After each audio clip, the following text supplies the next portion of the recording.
The backyard was decorated with balloons and streamers. A banner reading, "Happy 50th Rachel," stretched between two oak trees. My sister's milestone birthday had drawn 40 guests, friends, coworkers, extended family, all mingling around tables laden with food and champagne. I sat in a lawn chair near the fence, trying to manage the crushing chest pain that had been building for the past hour. "Emma, you look miserable," my cousin Jennifer said, stopping by with a plate of appetizers. "Are you okay?" "Just tired," I said, pressing my hand against my sternum. "I haven't been sleeping well." "She's always tired," my mother's voice cut in as she approached with a group of her nursing colleagues from St. Catherine's Hospital. "Emma, can you at least pretend to enjoy your sister's party? You're sitting here like someone died." I looked up at my mother, Sandra Mitchell, head nurse of the cardiology unit at St. Catherine's, currently wearing her most professional social smile for her co-workers. At 53, she'd built a reputation as a no-nonsense nurse who didn't tolerate dramatic patients or unnecessary visits. Unfortunately, I'd become her example of both. "I'm sorry, Mom. I'm just not feeling great." "Stop making everything about your health," she sighed, that familiar mix of exasperation and embarrassment in her tone. "Rachel's birthday is not the time to discuss your latest medical complaint." Her colleagues, 3 women in their 40s and 50s, exchanged sympathetic glances with my mother. They'd clearly heard about me before. "Is this the daughter with the anxiety issues?" one of them asked in a stage whisper that wasn't quite quiet enough. "Yes," my mother said, not bothering to lower her voice. "Emma's been convinced she has heart problems for months now. Multiple ER visits, endless doctor appointments, but nothing ever shows up on tests. It's health anxiety, plain and simple." Health anxiety. That's what my family had been calling the symptoms that had started 6 months ago. The chest pain, shortness of breath, rapid heartbeat, and episodes of near fainting that had sent me to the emergency room 4 times. Each time the ER had run basic tests, told me my heart looked fine, and sent me home with instructions to follow up with a cardiologist. I'd finally gotten an appointment with Dr. James Morrison 3 weeks ago. The echocardiogram had revealed the truth: hypertrophic cardiomyopathy, a genetic heart condition where the heart muscle thickens abnormally, making it harder to pump blood. My septum was severely thickened, obstructing blood flow. I needed medication immediately and possibly surgery. But when I told my family, my mother had literally laughed. "Emma, if you actually had a serious heart condition, the ER would have caught it. You saw 4 different doctors. Don't you think one of them would have noticed if something was really wrong?" "The ER does basic screening," I tried to explain. "An echocardiogram is more detailed." "I work in cardiology," my mother had interrupted. "I know what hypertrophic cardiomyopathy looks like. Patients with HCM are usually symptomatic from childhood. They don't just suddenly develop it at 27. Your doctor is probably being overly cautious because you're so anxious. It's likely a benign murmur or something minor that doesn't require treatment." I'd shown her Dr. Morrison's report. She'd waved it away. "These reports always sound scary because they have to document everything for liability reasons. Trust me, if you were actually sick, you'd know it." Now, standing in Rachel's backyard with chest pain radiating down my left arm, I was pretty sure I knew it. "Emma works from home as a web designer," my mother was explaining to her colleagues, "which gives her too much time to focus on every little symptom. If she had to go into an office every day like normal people, she wouldn't have time for all these doctor visits." I was a senior UX designer for a tech company, making $149,000 annually.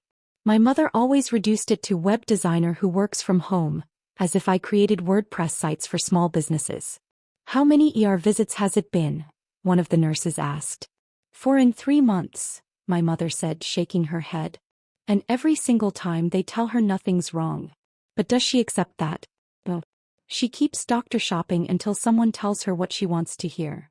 "I'm not doctor shopping," I said quietly, though the chest pain was making it hard to breathe properly. "Dr. Morrison is a cardiologist. He found." "Dr. Morrison is new to the area," my mother interrupted.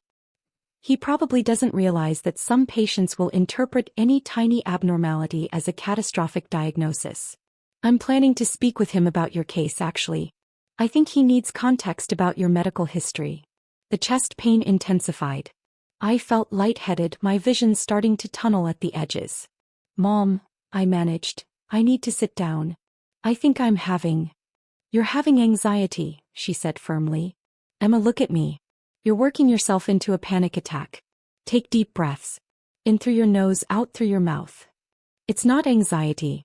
My chest is fine, my mother said, her professional nurse voice fully activated now. Your heart is fine. 4 doctors confirmed this. You need to stop catastrophizing every sensation and start accepting that you're healthy. I wanted to argue, but the pain was overwhelming now. I gripped the armrests of the lawn chair, trying to stay conscious. See, one of my mother's colleagues said. Classic panic attack presentation. She's hyperventilating. I'm not, I gasped, but the words wouldn't come. Emma, you're ruining your sister's party, my mother said, and I heard genuine anger in her voice now. Can you please just excuse yourself if you're going to be dramatic? Go inside, lie down, take one of your anxiety pills. But stop making a scene.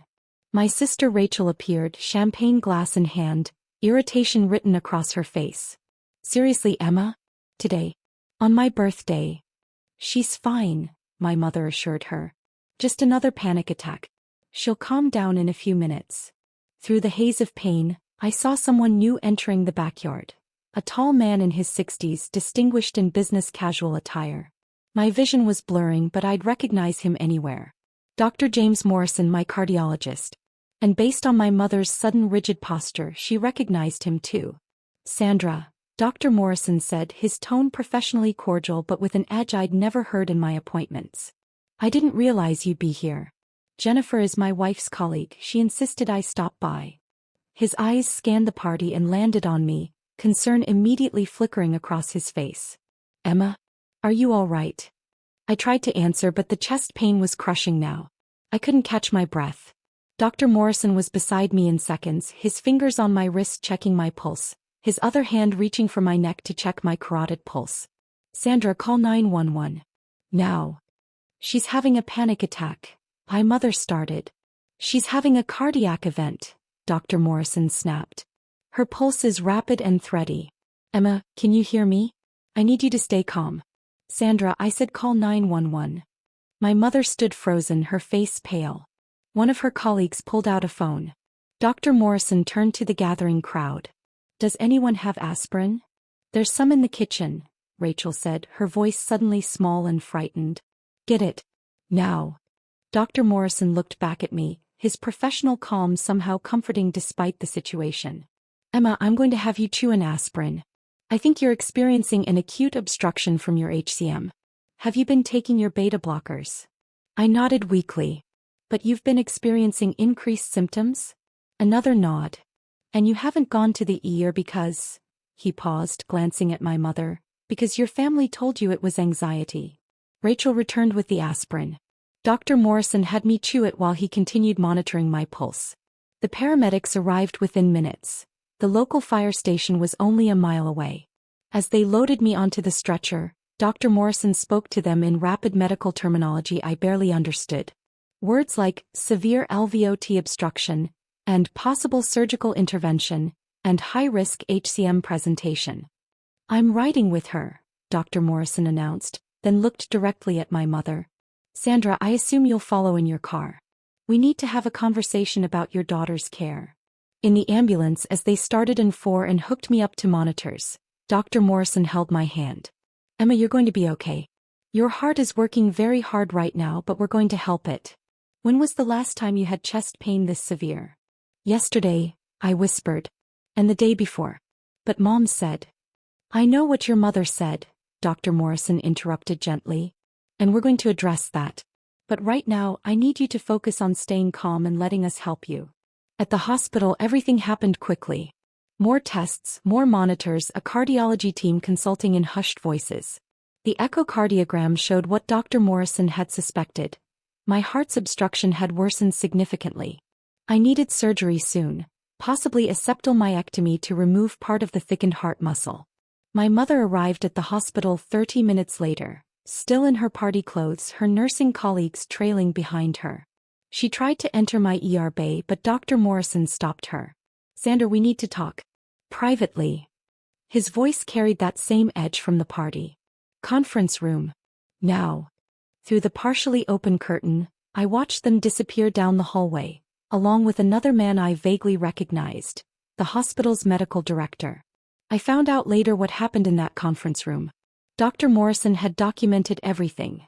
My 4-year visits where my mother had accompanied me and dismissed my symptoms to the doctors. The times I'd called his office to report worsening symptoms, only to have my mother call back later saying I was overreacting and didn't need to be seen urgently. The appointment where my mother had asked him in front of me if he was sure about the diagnosis or if it might just be anxiety. Most damaging were the emails my mother had sent to her nursing colleagues, including several doctors at St. Catherine's, describing me as a hypochondriac daughter with health anxiety who was doctor shopping for a diagnosis. She'd specifically told ER physicians who knew her professionally that my symptoms were psychological, not cardiac. The medical director listened to all of this, reviewed the documentation and asked my mother one question. Did you use your position as head nurse of cardiology to influence how other medical professionals treated your daughter's cardiac symptoms? My mother's silence was answer enough. She was placed on immediate administrative leave pending investigation. Within a week, multiple physicians came forward describing how my mother had reassured them that my symptoms were anxiety-based, discouraging them from ordering comprehensive cardiac testing. The ER visits where I'd been sent home with minimal testing? My mother had been there each time, professionally vouching that I had a history of health anxiety. She'd used her medical credentials to prevent me from getting the care I needed. The hospital board reviewed her case and found a pattern extending beyond just me. Other families reported that my mother had been dismissive of patient concerns, had discouraged doctors from ordering tests she deemed unnecessary, and had a reputation for being tough on patients she considered dramatic. Her termination was announced 2 weeks later. My surgery was scheduled for the following month. Dr. Morrison performed a successful septal myectomy, removing the thickened heart muscle causing the obstruction. Recovery was long and difficult, but my symptoms improved dramatically. My mother tried to visit me in the hospital post-surgery. Dr. Morrison had her removed from the building. You medically neglected your daughter and used your professional position to prevent her from receiving appropriate cardiac care. You're not welcome here. She sent letters. Long, rambling explanations about how she'd only been trying to prevent me from becoming dependent on doctors, and how she'd truly believed it was anxiety. She insisted she'd never meant to hurt me, and had always thought she was helping. But the investigation had revealed her emails, the ones where she'd called me a burden, and said she was embarrassed by my constant medical drama. The ones where she told colleagues that I was just like those cardiac anxiety patients who clog up the ear with nothing wrong. I never responded. 3 months post-surgery my father called. Emma, your mother lost everything. Her career, her reputation in the medical community. Don't you think that's punishment enough? Can't you forgive her? She nearly killed me, I said simply. She used her medical credentials to convince doctors that my heart condition was fake. I had 4 ER visits where they sent me home because she told them I was anxious. I could have died at Rachel's party if Dr. Morrison hadn't been there. She didn't know. She knew, I interrupted. She saw Dr. Morrison's report. She saw the echocardiogram results. She knew I had hypertrophic cardiomyopathy, and she chose to tell everyone it was anxiety because it was more convenient for her. Rachel tried reaching out too. Emma, I'm sorry about what happened at my party. I didn't understand how sick you were. Mom always said. I know what Mom always said. I cut her off. And you believed her instead of me. When I was literally having a cardiac event at your birthday party, you told me I was ruining your day. I didn't know. You didn't ask, I said. None of you asked. You just accepted Mom's version where I was dramatic and attention-seeking. My extended family tried to intervene. My aunt sent a message. Emma, your mother made mistakes, but she's still your mother. Family forgives. I blocked her number. 6 months after my surgery I was recovering well. Regular cardiology follow-ups showed my heart function had improved significantly. I'd need monitoring for life, but my prognosis was excellent. Dr. Morrison became more than just my cardiologist, he became an advocate. He testified at the medical board hearing that resulted in my mother's nursing license being permanently revoked. He'd connected me with a support group for HCM patients. He'd written a case study, with my permission anonymously, about the dangers of family members using medical credentials to dismiss legitimate health concerns. That case study was presented at a national cardiology conference and went viral in medical circles. Medical professionals shared it widely as an example of why doctors must listen to patients even when family members in healthcare claim the patient is exaggerating. My mother saw it. She knew it was about her. She sent one final letter. "You've destroyed my life over a misunderstanding. I hope you're proud." I didn't respond because it wasn't a misunderstanding. It was medical neglect disguised as maternal concern. It was using professional credibility to gaslight a patient. It was choosing family reputation over a daughter's survival. They'd dismissed my diagnosis at a birthday party. They'd ignored my emergency room visits. My doctor had been the hospital administrator who'd witnessed everything. The staff meeting had exposed everything. The emails, the professional interference, the pattern of dismissing patients. Mom's medical career had ended, but my life had been saved. Because sometimes the most dangerous diagnosis isn't the one on your chart. It's the family member in scrubs who refuses to believe it.